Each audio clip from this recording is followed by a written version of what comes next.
Been in school for 3.5 years, technically speaking, if you count my undergrad, and now I'm just starting grad school now. Some people might say that it's a little bit rushed, because they're like, well, for this field, it's not necessary for you to necessarily, you know, get the master's degree. Oh, thank you. What about you yourself? Are you into programming or coding? Are you new to the channel? That's an actually important question to ask, because if you were looking forward to coding content and you don't see it anymore, then I'm sorry. Let's get you healed up. But yeah, if you're into software too, then let me know. I mean, I'm interested. A lot of people usually who get on here are more experienced than I am and have more experience in the field as well. So I usually like to pick their brain a little bit.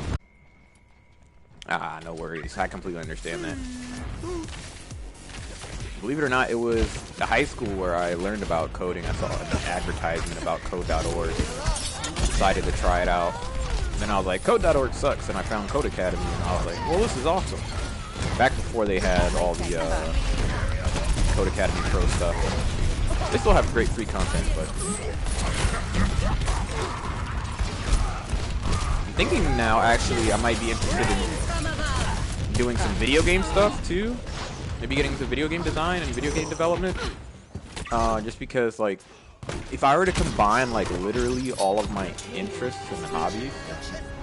Oh yeah, for sure, it's fun. It's fun making stuff. It's fun, you know, being a builder. That's what I love about engineering. You get to make things. It's creative in a complex way. I used to love drawing a lot. And I still kind of do like drawing, and I wish I was good at it, but I don't really spend a lot of time on drawing anymore. That I focus on getting better at programming stuff.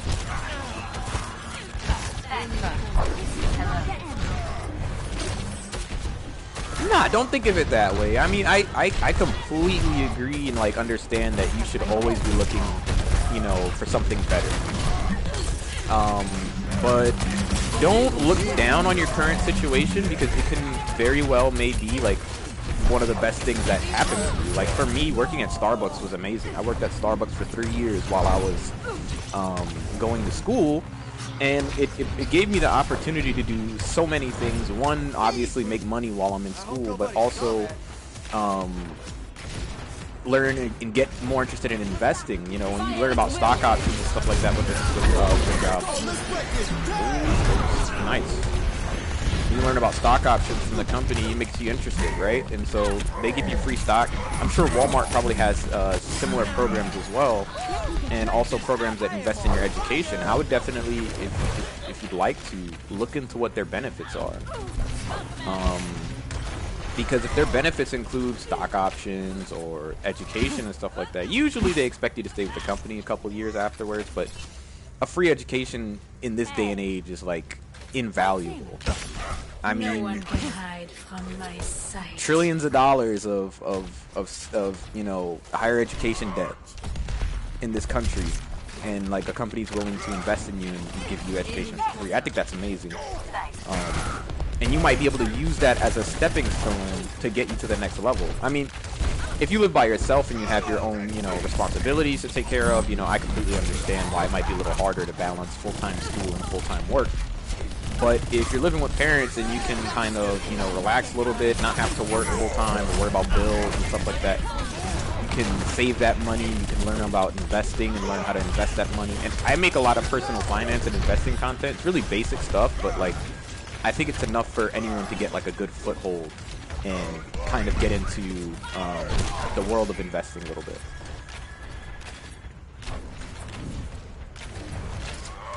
Well, that might be an issue with the location itself. Yeah, so if the job itself sucks, if, like, they can't keep people in Walmart, then it's... No one can hide. It might not be, like, the company so much, but the location itself probably sucks. Like, bad management can do that. I've had an experience with some, like, bad management before, even working at Starbucks. But, you know, those are some of the issues you might inevitably run into. But my approach in life has always been make the best of the situation. And I know that's like simple advice. Okay, anybody can tell me that shit, whatever.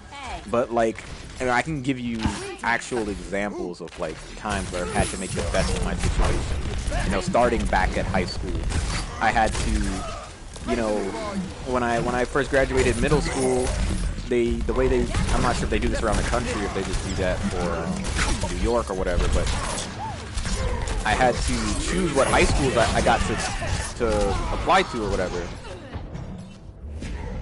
Yeah, that's pretty shitty. I'm sorry to hear that. What sucks about that is that you can't even ask for a transfer because you might just transfer into a store that's even worse. Like, that's kind of rough to deal with, yeah. But yeah, man, the best you can do is try to make the best of a bad situation. You might be able to take your, depending on how much time you had spent at Walmart, you might be able to take your customer experience skills and transfer them over to another job. At least that's what I would hope. I know that might be kind of hard right now, given the economy and everything, the amount of people we have on unemployment, but if you're still interested in computers, by the way, I mean, software is like really, like tech, the reason why I love it so much and I vouch for it so much and I love talking about it and motivating other people to get into it is because there's like, it's literally so much possibility in terms of what you can do, and there's almost no barrier of entry. Like if you really wanted to get into it, like whether it be that you don't have money or you don't have certain resources, as long as you have internet connection and maybe a computer, you don't even need that expensive of a computer. Like you can essentially learn everything that you need to know with free resources and become an engineer, and it can like literally change your life. I mean, the salaries for software engineers is amazing.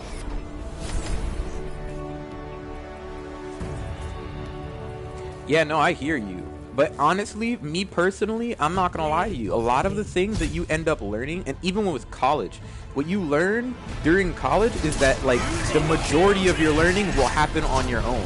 They'll teach you the core concepts which are important, and the degree definitely helps you get a job. But I mean, for example, to become a basic developer, starting off in New York with like maybe a $60,000 a year salary, which isn't bad for New York. I mean, it's definitely better than minimum wage, of course. But, you know, you just need a high school diploma. You don't actually need to have a degree as a minimum requirement to become a developer. So it kind of opens the doors for you a little bit. As long as you have a portfolio of work that can vouch for your capabilities and your interviews go well, like, I mean, there's nothing stopping you when it comes to software development, which I think is awesome. Really, it's the... You know, you gotta let your passion drive you in a field like this, though. If you're really not interested in it, then it's really hard to kind of force yourself. Like, I, at times, find myself not as interested as I thought I was, and, like, losing motivation to teach myself things. And that happens to me often. I mean, even with this channel, I was doing web development content, and I was like, you know what, I'm gonna use this as the boost that I need to push me to, you know, finish learning the mean stack, you know, which is, Mongo database, Express.js, AngularJS, and Node.js, just so I could make full stack websites, right? But I lost motivation. I just couldn't do it. And like, so those are some of the things that kind of halt you a little bit. Yeah, I get that. But I guarantee you, though, I mean, if you want resources, I got resources for days to tell you about most of these books, even though it's illegal to kind of pirate, you know, content like that, but you can if you really wanted to. But you wouldn't even need to. Honestly, a lot of these programming languages and libraries and frameworks have free documentation with tutorials. Some of them are so extensive that they're literally like activities that you can do for those, like, for example, if you were interested in learning to become a Python developer, which I'm sure is in demand like everywhere, like all the time, because Python is just such a common language now. It's a part of so many different platforms and companies now. You can easily either pick up a $30 book on Python development and learn all the core programming concepts you need to learn from that book, or if books aren't your thing, you can find a free Python course on Code Academy, for example, which is great.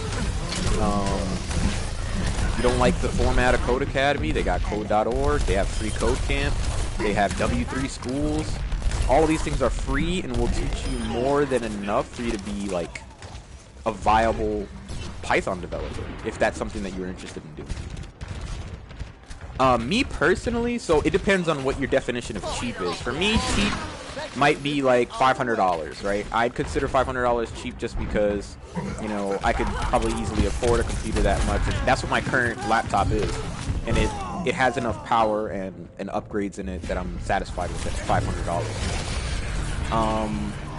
I haven't really reviewed laptops in a while, but if you 500 is good for you too.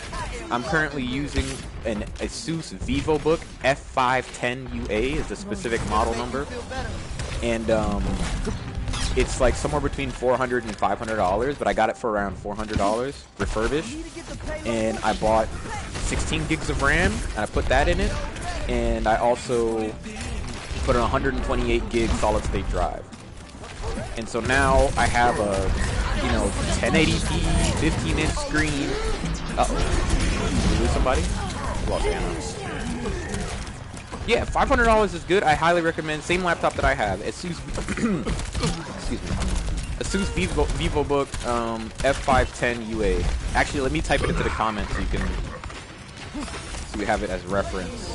It's kind of a long name. But it features an 8th gen i5, meaning it's a quad-core processor, which is really nice. I don't think you're going to need that much more power in a laptop. And honestly, you don't need something as powerful as this to even do programming. Asus VivoBook. Gaming, no. This will not be your gaming laptop. But you could do video editing on it because the CPU is good enough, and it comes with 8 gigabytes of RAM, which is probably more than enough, but I just really wanted to get the fastest available speed RAM on there and put 16 gigs in.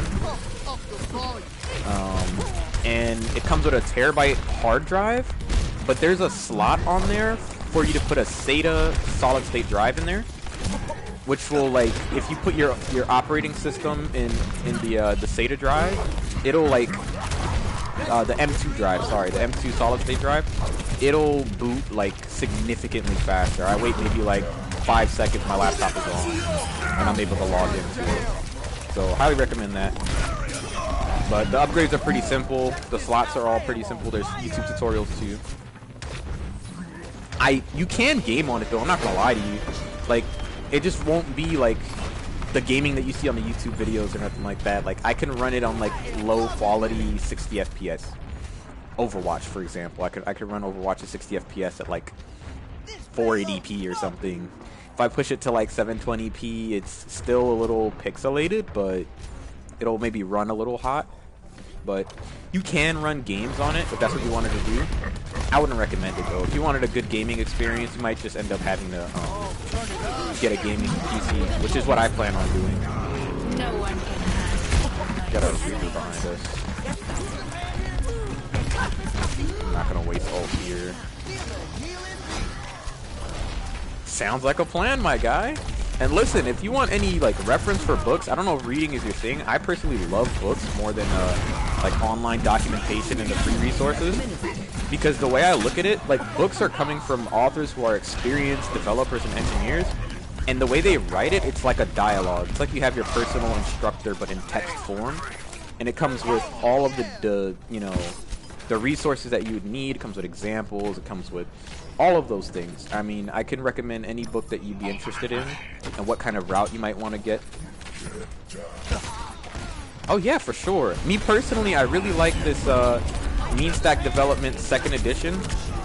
It's not so much something you want to start off with if you're not familiar with programming, but what you can do is I would recommend taking a JavaScript course on Code Academy, just the free one. Don't pay for Code Academy. I wouldn't, because there's just too much free stuff out there for you to be paying for Code Academy. But you get familiar with JavaScript, as long as you understand simple stuff like for loops, variables, things like that, and different data types, and you just have a basic understanding of those things, you'll be able to get started with that book and follow the code examples. And there is some HTML and CSS in there as well, but HTML and CSS is also something you could learn for free and is like really easy to start with. If I were to build a roadmap for you, I would definitely start with HTML and CSS, then learn JavaScript. JavaScript is awesome because it is both the language of the web and it's also now becoming one of the most versatile languages out there. You can use JavaScript for mobile apps, you can use JavaScript for web apps, you can use JavaScript for machine learning if you wanted to. There's a library called Brain.js. Not that anyone would want to use Brain.js over maybe like, I don't know, TensorFlow or whatever you call the Python library.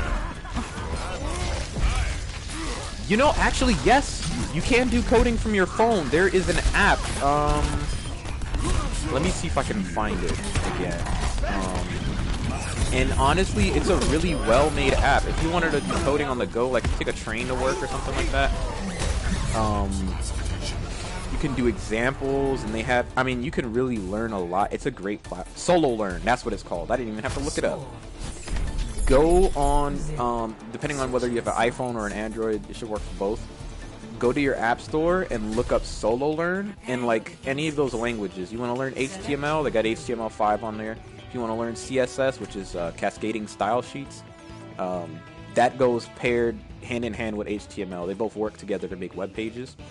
So yeah, you can learn all of this from your phone too. If you, that's why I love the software development. It is like there's just so much resource. And another great thing, Udemy. You can pay $10 and get an extensive course that teaches you from beginning to end through video how to use either an entire programming language, an entire library or framework, and you put that on your resume. Any job that's looking for a developer that has that specific skill set, as long as you can prove it, as long as you can show, hey, I actually did a project with this. And most places are okay if you're new to these things. Like, they will teach you along the way. I didn't know anything about React Native, and I'm doing a job with React Native right now. But I have JavaScript on my resume. I have experience with, Android development. But, you'll learn most of these things on the job as well. Because even in school, they don't teach you a lot of practical things in school. They teach you about concepts. They teach you about, all of the theory behind everything. They don't teach you about the implementation. And implementation only comes with either practice or from working in the field, which is also technically practice. Oh, for sure. I'm glad that we're here having this I love talking about this stuff because, it's so vast and varied in the ways that you can just like learn and use these things, and there's just so much you can do. And it also depends on what parts of computers you're interested in. Are you interested in making gadgets? You want to make like actual like robotics? You want to make small computers that solve mazes, and you could do anything. If you want to make the next Facebook or the next not saying that it's going to be easy to make the next Facebook or nothing, but you can make a social media platform, you can make a mobile app, you can make video games. Unity is a free, I don't know if you call it a platform or framework, but it's free, it's built around C# and it's used for video game development. And they have free documentation, the actual tool is free to download and install, use on your computer. There's just so much. You just pick one thing that you're interested in and like focus on it and get good at it. And when you feel like you're comfortable enough, get comfortable with coding interviews too. Coding interviews are going to be, for me personally, I find them super hard. Like, all coding interviews are pretty much hard, especially for engineering positions. Some of them are pretty simple for developer positions. Like, if you're not going for like some top 500, company, like you're not looking for like a Facebook or Google to work out, usually the interviews aren't too bad, but it does sound fun. I mean, you get to play your own video games. If you end up getting a team, you get to work with artists who can create the characters for your video games. Like, my brother's a graphic design artist, and I was thinking about getting into game development and having him as my artist. He can use his own personal characters, we can create the story together, and like I'll just do all the game logic and stuff. And these frameworks because you don't have to do everything from scratch, which is what's wonderful about programming and getting to know the engineering community. Because there are people who contribute and work on these libraries and these frameworks and these tools that you can use to create video games or create your own application, and they pretty much make code for you to use for free. You don't even have to do everything all yourself. A lot of the functionalities and stuff sometimes are already made for you by somebody else, and you just need to implement it. And as long as you have a basic understanding. Man, why does she have grab again? What the hell? But that's one of the hard parts about this field and about this subject, is that because there's so much to do and there's just so much to learn, it's really easy to become a jack of all trades and a master of none. Like, I've tried to focus on web development, but even within the space of web development, you learn so much. There's so many libraries, there's so many frameworks. I mean, it's just so much. And then it takes so long for you to get good at them. Forget mastery. Some people will like mainly focus on just HTML, CSS, and plain vanilla JavaScript, and still take 10 to 20 years to become a master of using this to be a web developer. Some will only learn one framework. But honestly, I can guarantee you that if they're spending that much time learning it, then they're enjoying it. They enjoy their jobs, they enjoy what they do, because that's the only way you can stay in a field like that for so long and continue learning. I personally just love learning, and like that's why this field is like amazing for me, and like the creativity that you get with. Oh, what the hell are they shooting me with? Yikes! I'm getting shot at by Mercy and somebody else. But yeah, there's a lot of creativity in it too. You could do computer graphics. You could do animation as well. Oh, you gotta be kidding me! God damn it. Like these 3D models of these characters that are rendered, like the shadows and all that, I'm sure some of that, like a lot of it, this entire game is programmed obviously, but you know, a lot of the, like even Pixar animations, for example, you can get a degree in computer science and work for Pixar Animations doing graphic design. So I actually stream 3 days a week now. I didn't have a schedule for a little while, but I stream currently Monday, Wednesday, and Friday from 7 p.m. to 9 p.m. Right now that schedule works the best for me because I'm in school and I'm also working full time. So it gives me enough time to still get like 6 hours worth of a stream in, or 6 hours in every week, but still give me enough freedom to be able to do other things throughout my day. So yeah, I mean, I would love to have you here again. Any questions? I mean, we can talk about, listen, I literally, like today, I was telling myself, you know what, I'm not gonna make any more personal finance content.